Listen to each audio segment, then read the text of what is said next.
Hello दोस्तों, मैं रमनदीप आप सभी का यूपीएससी हिंदी के इस यूट्यूब प्लेटफॉर्म पर स्वागत करता हूं। दोस्तों देखिए, आज मेरे यहाँ पर आने का उद्देश्य सिर्फ एक छोटा सा है, ताकि 12 जून को जो भी दोस्त एग्जाम दे रहे हैं उनको अभी आने वाले 5-6 दिनों में क्या स्टडी फॉलो करनी चाहिए और क्या क्या चीज़ों को करना चाहिए उस पर हम डिस्कस करने वाले हैं। साथ ही जिन दोस्तों ने यूपीएससी का एग्जाम दिया होगा और उनको भी इन 5-6 दिनों में अपनी पीसीएस की तैयारी करनी है, तो उसके लिए संक्षिप्त से मैं आप लोगों को कुछ बातें बताऊंगा। साथ ही यूपीएससी हिंदी क्या करने वाली इन 5-6 दिनों में उस पर हम लोग चर्चा करेंगे। देखिए, हम लोग अभी जो आप लोगों को करना चाहिए, यूपीएससी का लोगों ने पेपर देखा होगा 5 जून का, तो पेपर में पेपर 1 और साथ ही पेपर 2, ठीक है, पेपर 2 का जो सीसेट का पोर्शन था वो बहुत ही ज़्यादा टफ बना दिया गया था, ठीक है। और चूंकि यूपी पीसीएस भी लगभग उस ट्रेंड पर जाने की कोशिश कर रही है, तो हो सकता हो कि सीसेट इस बार यूपी पीसीएस में भी टफ है, ठीक है। अब आप लोगों को जो कार्य करना है, जिन लोगों ने सीसेट की प्रैक्टिस बिल्कुल नहीं की है या सीसेट को लोगों ने अवॉइड किया पिछले 1 सालों में, वो अब समय देने का समय आ गया यहाँ पर, ठीक है। अब आप लोग सीसेट पर थोड़ा टाइम दीजिए, पिछले 2-3 सालों का पेपर को देखिए, पैटर्न्स को देखिए। साथ ही सबसे सिंपल तरीका देखिए क्या है सीसेट के लिए, कि आप जो 20 क्वेश्चन हिंदी के आते हैं उन हिंदी के क्वेश्चन पर फोकस करिए, जो इंग्लिश से कुछ क्वेश्चन आते हैं उन इंग्लिश के कुछ बेसिक क्वेश्चन पर फोकस करिए, और उसके बाद रीजनिंग और मैथमेटिक्स जो सिंपल क्वेश्चन बनते हैं उन पर आप लोग प्रॉपर ध्यान दीजिए। अभी योगेंद्र सर, मुझे लगता है कि 1-1.5 घंटे में उनका भी एक 10 मिनट का वीडियो आएगा जहाँ पर वो प्रॉपर समझाएंगे कि उनकी सीरीज के माध्यम से मैथ और रीजनिंग की पोर्शन को कैसे कंप्लीट करना है, ठीक है। ये बात हो गई सीसेट की।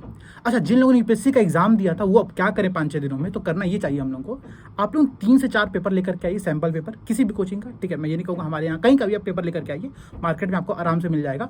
उस पेपर को इस आने वाले 1 सप्ताह में सॉल्व करिए, ठीक है, फुल टेस्ट सॉल्व करिएगा, और 3 से 4 पेपर, साथ ही 5 साल के पीवाईक्यू को करीब 7-8 पेपर का आप टारगेट सेट करिए, और इन दिनों सिर्फ ये चीज़ों पढ़िए, ठीक है। जिन लोगों ने करंट अफेयर्स को पढ़ा होगा, नोट्स को बनाया होगा, उनको प्रॉपर उन सब चीज़ों को गो थ्रू करिए, पर वापस प्रॉपर रिवाइज करिए चीज़ों को, ताकि आपका ये पोर्शन कंप्लीट हो जाए सही प्रकार से, ठीक है। तो हम लोग को इस ध्यान क्या देना है, जिन लोगों ने अभी तक फुल टेस्ट की प्रैक्टिस की उनको ज़्यादा टेस्ट की प्रैक्टिस करने की आवश्यकता बिल्कुल नहीं है। वो लोग सिर्फ करंट अफेयर्स के एक बार कुछ नोट्स को देख लें वापस से, जो आपने नोट्स बनाए उस नोट्स को फॉलो कर लीजिए, और पीवाईक्यू को पैटर्न को देखते चलिए साथ में, ठीक है। ये ध्यान रखिएगा, जिन लोगों ने अभी तक पेपर नहीं दिया है 2 से 3 सैंपल पेपर आप लोग दे लीजिए, पिछले 4-5 साल का पीवाईक्यू को फॉलो कर लीजिए, उनकी चीज़ों को याद कर लीजिए, ठीक है। और हो सके तो करंट अफेयर की कुछ क्लासेस कंप्लीट कर लीजिए, ठीक है। देखिए, करंट अफेयर्स के लिए एक 500 MCQ नाम का एक हम लोग का प्रॉपर बैच भी चल रहा है, जहाँ पर 500 क्वेश्चन कराए गए हैं। तो जिनको ज्वाइन करना है वो उस बैच को ज्वाइन कर सकते हैं, जिनको नहीं ज्वाइन करना है वो अपना किसी भी मैगजीन को मार्केट से लेकर के, आय दृष्टि की मैगजीन है, आय दृष्टि की भी क्लासेस हुई हम लोग क्या, तो जो भी आप चीज़ों जाएं उन चीज़ों को आप प्रॉपर कंप्लीट कर सकते हैं, ताकि आपका करंट अफेयर्स भी साथ साथ में हो जाए। देखिए, पैटर्न्स एग्जाम का जैसा भी हो, हमको अपनी तरफ से बेस्ट देना है, ठीक है। अगर आप अपनी 100% की तैयारी करते हैं, रिजल्ट अच्छा आएगा, इस बात के लिए निश्चिंत रहिए, ठीक है। दूसरी बात, बहुत से लोगों के मन में अभी डाउट आ रहा है कि सर एग्जाम दे न दे, सेंटर बहुत दूर गया है। इन सब चीज़ों को लेकर गौरव सर ने ऑलरेडी कई बार डिस्कस किया हुआ इन चीज़ों को। मेरा बस ये कहना है आप लोगों से, आप लोग उन विद्यार्थियों में से हों जिन्होंने फॉर्म भर करके एग्जाम की प्रिपरेशन की है। अगर आपने प्रिपरेशन की है तो आपको 12 जून को एग्जाम में बैठना ही चाहिए, ठीक है। वो आपके लिए कभी नुकसानदेह नहीं होगा, आपको फायदा ही करेगा। आपने मेहनत की पिछले 1 सालों में, तो उसका लाभ उठाइए। आप एग्जाम के दिन बैठिए, डरना नहीं है। देखिए, अगर यूपीएससी का पैटर्न देखा जाए तो आप जितने लोगों ने सेंटर पे गए होंगे, जितने लोगों ने रिजल्ट देखा होगा, न्यूज़पेपर पढ़े होंगे, तो वहाँ पर आप लोगों ने पाया होगा कि 50% अभ्यर्थी जो थे, एस्पिरेंट थे, वो एग्जाम हॉल में प्रेजेंट नहीं हो पाए थे, ठीक है। आप समझिए, जितने लोग फॉर्म भरते हैं उनमें से 50% लोग सिर्फ एग्जाम देने से पहले छट जा रहे हैं, अर्थात कंपटीशन कितने लोगों में, सिर्फ 50% लोगों में है।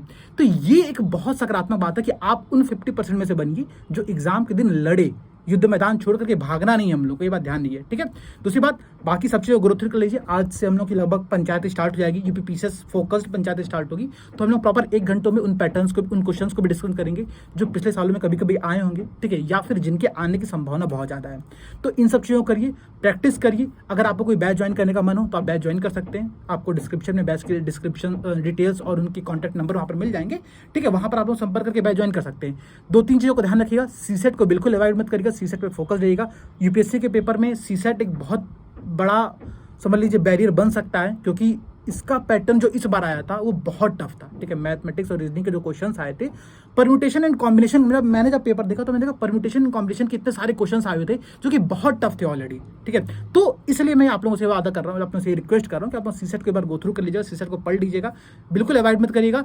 पेपर 1 के लिए आप लोगों ने जो प्रैक्टिस की, जो नोट्स बनाए, जिस चीज़ को अभी तक पढ़ा है उसकी वापस रिवाइज करिए। कुछ नया पढ़ने की आवश्यकता बिल्कुल भी नहीं है। जिन लोगों ने यूपीएससी के लिए तैयारी की हुई है, ध्यान रखिए, यूपीएससी पीसीएस दोनों में क्वेश्चन सेम आते हैं, ठीक है, बस तरीका थोड़ा सा अलग होता है वहाँ पर। तो आपने जो चीज़ें पढ़ी है वो यहाँ भी काम आएंगी। बस करना क्या ही है, आप लोग 3-4 सैंपल पेपर सॉल्व कर लीजिए, PYQ को 3-4 साल का देख लीजिए। ये 6-7 दिन जो 5-6 दिन आने वाला बचा हुआ है आप लोगों के लिए, वो आप लोगों के लिए ये चीज़ करने के लिए बेस्ट रहेगा। ठीक है, तो चलिए दोस्तों, मिलते हैं आप लोगों से पंचायत में जल्दी। जय हिंद, जय भारत।